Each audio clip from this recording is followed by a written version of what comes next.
अरुणा शानबाग यांचं केईएम रुग्णालयात काल निधन झालं. गेल्या 42 वर्षांपासून वेदनादायी जीवन जगणाऱ्या अरुणा शानबाग यांच्यावरती काल मुंबईतल्या भोईवाडा हिंदू स्मशानभूमीत अंत्यसंस्कार करण्यात आले. केईएम हॉस्पिटलचे डीन डॉक्टर अविनाश सोपे आणि शानबाग यांच्या भाच्यानं अंत्यसंस्कार केले. यावेळी अनेक नर्सेसनीही अरुणाच्या पार्थिवाला खांदा दिला. अरुणा शानबाग यांनी काल सकाळी 8:30 वाजता अखेरचा श्वास घेतला. गेल्या 42 वर्षांपासून शानबाग या कोमात होत्या. लोकशाहीर अण्णाभाऊ साठे विकास महामंडळात राज्यभरात जवळपास 300 कोटींचा घोटाळा झाल्याची कबुली सामाजिक न्यायमंत्री दिलीप कांबळे यांनी दिली आहे. या संबंधित 18 कर्मचाऱ्यांना निलंबित करण्यात आलं असून त्यांच्या विरोधात एफआयआर दाखल केल्याची माहिती त्यांनी दिली आहे. कुठलाही दोषी अधिकारी असो वा राजकारणी कुणाचीही गय करण्यात येणार नाही असा इशारा कांबळे यांनी दिला आहे.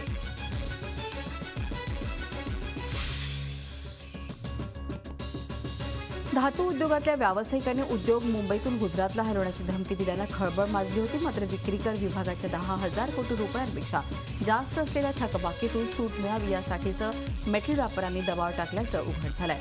व्यापाऱ्यांच्या काही मंत्री सुभाष देसाई यांनी घेतली आहे.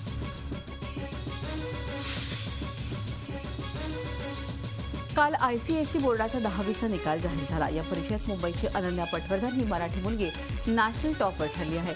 अनन्याला 99.20% एवढे गुण मिळाले असून देश विदेशातून आयसीएसई परीक्षेला सुमारे 2 लाख विद्यार्थी बसले होते. त्यात मुंबईकर अनन्यानं बाजी मारली आहे. अनन्या ही पार्ल्याच्या चक्रभुज नरसिंह मेमोरियल शाळेची विद्यार्थिनी आहे.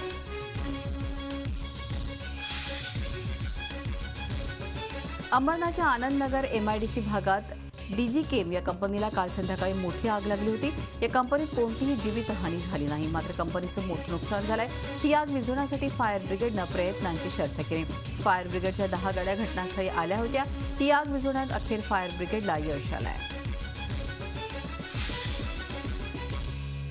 काळबादेवीतल्या आग दुर्घटनेत शहीद झालेले अधिकारी सुधीर अमीन यांच्या कुटुंबाची शिवसेना पक्षप्रमुख उद्धव ठाकरे यांनी भेट घेतली.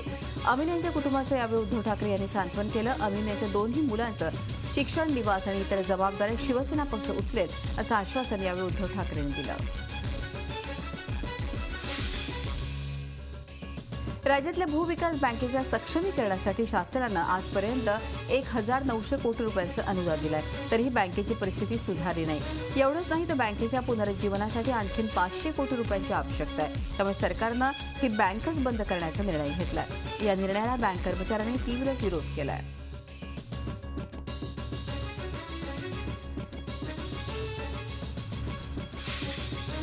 दूध कंपन्या आणि वितरक यांच्यात कमिशनवरून सुरू असलेल्या वादामुळे ठाणेकरांची बुधवारपासून दूध कोंडी होणार आहे. ब्रँडेड दुधाच्या विक्रीवर बहिष्कार टाकण्याचा निर्णय वितरकांनी घेतलाय. ठाणे शहर दूध विक्रेता कल्याणकारी संघानं हा निर्णय घेतलाय. महानंद वगळून अमूल, गोकुळ, वारणा आणि मदर डेअरी या अन्य कंपन्यांचे दूध विक्री थांबवण्याचा निर्णय घेण्यात आलाय.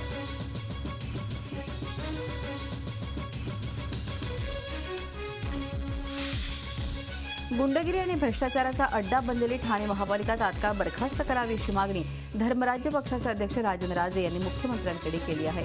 गेल्याच आठवड्यात काँग्रेसच्या 2 नगरसेवकांची आपापसात हाणामारी झाली. हा सर्व प्रकार घृणास्पद असून भ्रष्ट मार्गाने मिळवलेलं पद, पैसा, प्रतिष्ठा टिकवण्यासाठी ही कतरवण सुरू आहे असा भडीमार राजे यांनी केला आहे.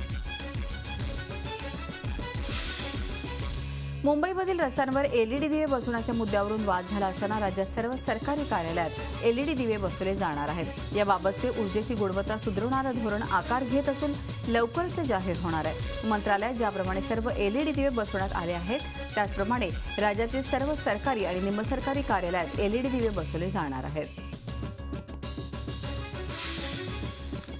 शिवसेना आणि भाजपमध्ये सुंदोपसुंदी सुरू असल्याचं पुन्हा एकदा समोर आलंय. जलसंपदा राज्यमंत्री विजय शिवतारे यांनी भाजपच्या मंत्र्यांवर हल्लाबोल केलाय. भाजप नेत्यांच्या परदेशी दौऱ्यांवर शिवतारे यांनी टीकास्त्र सोडलाय. सरकारमध्ये नेमकं चाललंय काय कळत नाही अशी खंत शिवतारे यांनी जाहीररित्या बोलून दाखवली आहे. साताऱ्यात आमदार शंभूराजे देसाई यांच्या सत्कार प्रसंगी शिवतारे बोलत होते. शिर्डी नगर पंचायतीतले अधिकारी आणि पदाधिकारी यांच्यातील वाद चांगलाच विकोपाला गेलाय. मुख्याधिकारी काम करत नसल्याचं सांगत नगराध्यक्षांनी मुख्याधिकाऱ्यांच्या दालनात सत्यनारायण पूजा घालत दालनाचा ताबा घेतला. त्यामुळे मुख्याधिकारी धैर्यशील जाधव यांना दालन शोधण्याची वेळ आली आहे.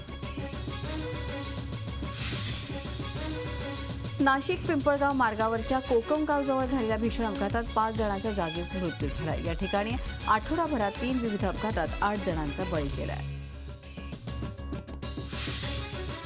नाशिकमध्ये ग्राहकांच्या घरी सिलेंडर घेऊन जाणारी ही गाडी अंबड पोलिसांच्या ताब्यात आहे। घरोघरी सिलेंडर पोहोचवणारा वैजनाथ विष्णू उजगरे हा डिलिव्हरी बॉय पोलीस कोठडीच्या हवा खातोय। जुने सिडकोच्या पांगरे मळा परिसरात पत्र्याच्या शेडमध्ये वैजनाथ यांच्या साथीदारासह एका सिलेंडरमधला गॅस दुसऱ्या सिलेंडरमध्ये टाकण्याचा काळा बाजार करत होता। क्राईम ब्रांचच्या युनिट 3 शाखेनं अखेर हा अड्डा उद्ध्वस्त केलाय। प्रत्येक सिलेंडरमधून 1 ते 1.5 किलो गॅस काढून त्याचा काळा बाजार केला जात होता।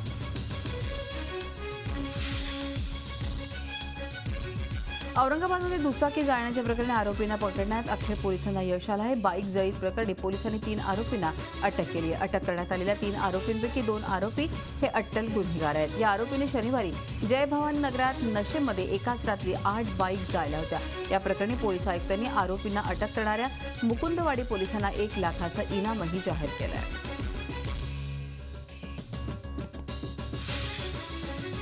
नागपूरच्या सेंट्रल जेलमधून फरार झालेल्या 5 कैद्यांपैकी 3ऱ्या आरोपीला नागपूर पोलिसांनी काल अटक केली। गोलू उर्फ आकाश ठाकूर असं त्याचं नाव असून मध्य प्रदेशातल्या पांढुर्णा येथून त्याला अटक करण्यात आली आहे। आता सत्येंद्र उर्फ राहुल राजबहादूर गुप्ता आणि बिसेन सिंग उईके हे 2 फरार कैदी असून पोलिसांच्या हाती सापडलेले नाहीत।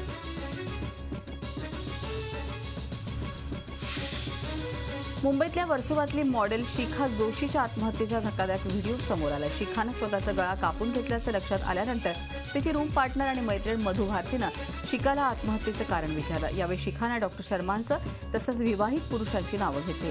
पोलिसांसमोर सत्य यावं यासाठी मधूनं हे सर्व आपल्या मोबाईलमध्ये रेकॉर्ड करून घेतलं।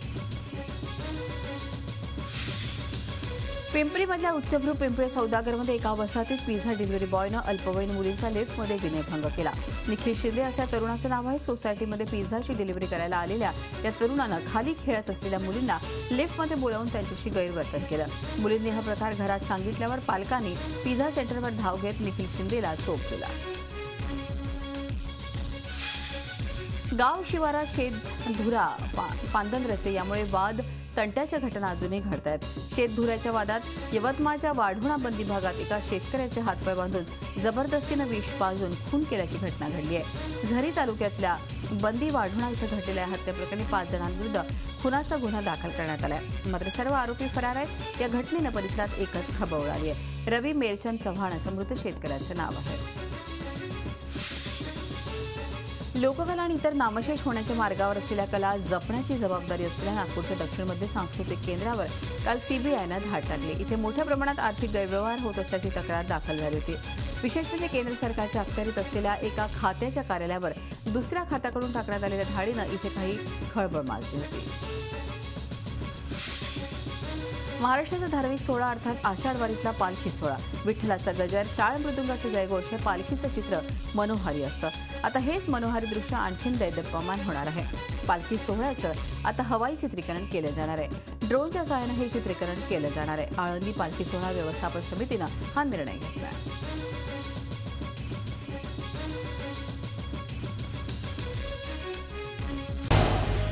झी 24 तास रहा एक पाऊल पुढे।